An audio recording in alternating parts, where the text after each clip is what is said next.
আরে রনি, তুই এই জায়গায়? আরে শালম, তুই এই জায়গায়? আরে রনি, তুই কি করতেছস? আমি কাজ করে এলাম, আমি হাত ধুয়ে লই, তারপরে তোর লগে হাত মিলাইতেছি।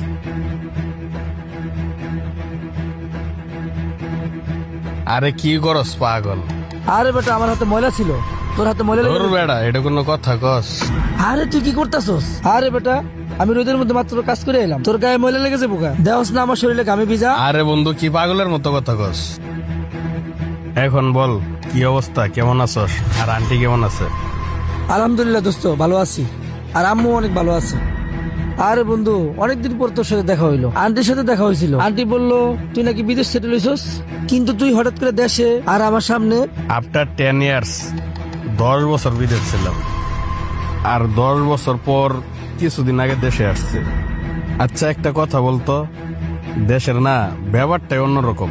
এখানে থাকলে আমি মানসিক শান্তি পাই, কিন্তু দেশের বাইরে 10 বছর থাকার পরও এরকম শান্তি পাইনি।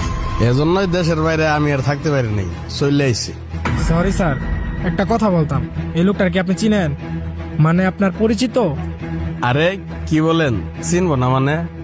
সে আমার খেলার সাথে, আমার ক্রাইম পার্টনার, আমার সবকিছু। এই সেই ছোট্টবেলা থেকে আমরা দুইজনে একই সাথে বড় হয়েছে, একই সাথে স্কুলে যাওয়া, একই ব্রেঞ্চে বসা, একই সাথে দুইজনে টিফিন ভাগ করে খাওয়া, একই সাথে দুইজনে খেলাধুলা করা। একদিন ও টিফিন নিয়ে আসছে, আরেকদিন আমি টিফিন নিয়ে আসছে। আমার খাবার ও খাচ্ছে, ওর খাবার আমি খাচ্ছে। কত না স্কুল বেলায় দুইজনে ঘুরতে গেছি, আরেকজনের কাছে ডাব চুরি করে খাইছে। হের বাসায় আমি যাওয়া, আমার বাসায় হের আসা, সবকিছুই আমাদের ছিল। হ্যাঁ হচ্ছে আমার সেই বন্ধু, আমি যাকে চাইলেও কোনোদিন ভুলতে পারবো না। স্যার কিছু মনে করবেন না। এই লোকটা যদি আপনার ফ্রেন্ড হয়ে থাকে, তাহলে এই লোকটার দিকে তাকান আর আপনার দিকে তাকান। এই লোকটারে আপনার পাশে একদমই যায় না। আর স্যার, এই লোকটা যদি আপনার বন্ধু হয়ে থাকে, তাহলে ওনার এই অবস্থা কেন? তার এই অবস্থার পিছনে ছোট্ট একটা স্টোরি আছে। সে কিন্তু আমাদের ক্লাসের ফার্স্ট বয় ছিল। এরকম ভাবে তার দিন ভালোই কাটছিল। হঠাৎ একদিন তার বাড়ির থেকে খবর এলো তার বাবা নাকি দুনিয়ায় নেই, আর তার মাটা অনেক অসুস্থ। তাদের ফ্যামিলির রোজগার মতো একমাত্র তার বাবাই ছিল। পরে যখন শালমে খবরটা শুনলো, অনেক ভেঙে পড়ে সংসার চিন্তা করে। তাই সে বাধ্য হয়ে লেখাপড়া ছাইড়ে দিয়ে আজকে সে কর্মজীবন শুরু করলো।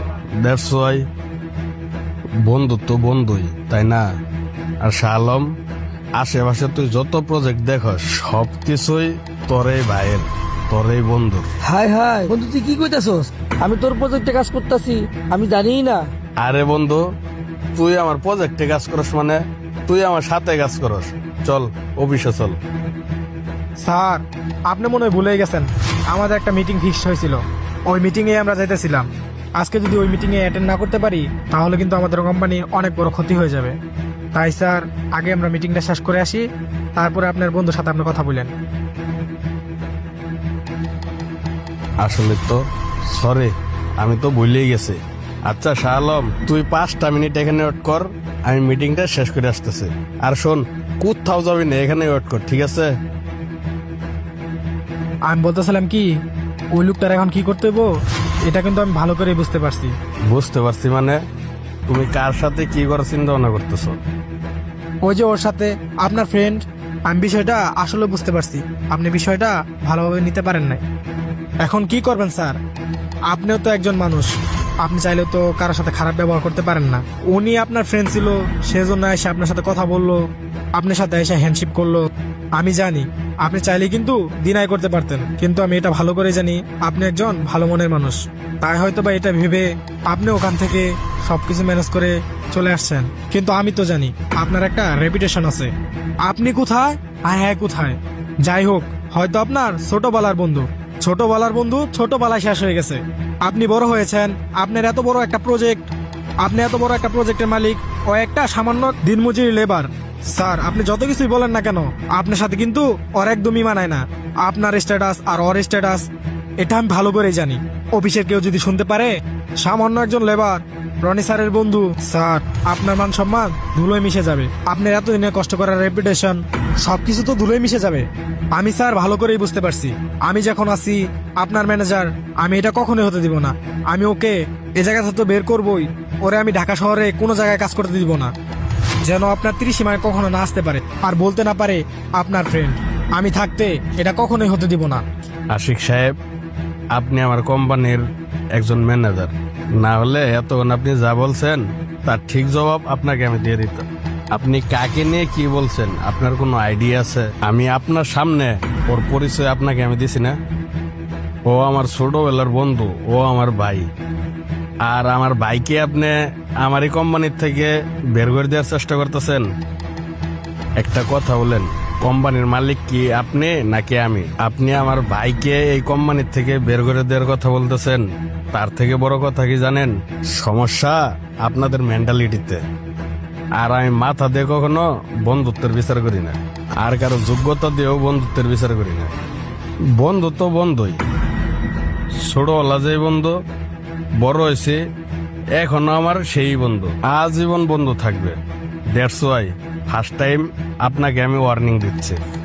আপনি যদি নেক্সট টাইমে শুধু আমার বন্ধু কেন, আমার কোম্পানির ওয়ার্কার সাথে এরকম ব্যবহার করেন না, পাছায় লাথি দিয়ে বের করে দিব। Sorry sir. ঠিক আছে, আপনি যাই কাজ করেন, আমি আসতেছি। আচ্ছা ঠিক আছে স্যার।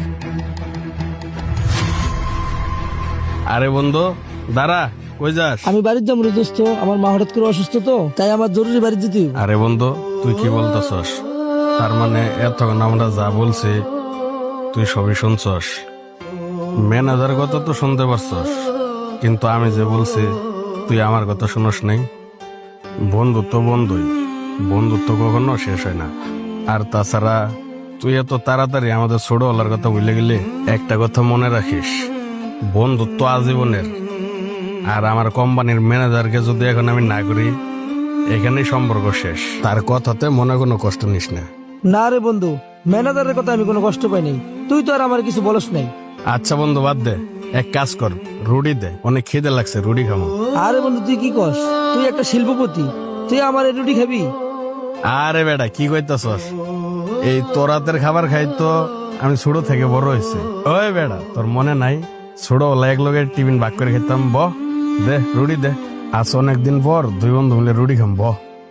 বন্ধুত্ব কখনো অর্থ ভালোবাসা দিয়ে হয় না, কে গরিব কে ধনী এই বিবেচনা করে বন্ধুত্ব হয় না। বন্ধুত্ব হয় মন থেকে মনের ভালোবাসা দিয়ে। আমাদের এই ভিডিওটি যদি ভালো লাগে অবশ্যই একটা শেয়ার দিয়ে যাবেন। আর এরকম নতুন নতুন ভিডিও পেতে হলে পেজটি ফলো দিয়ে পাশে থাকবেন। ধন্যবাদ।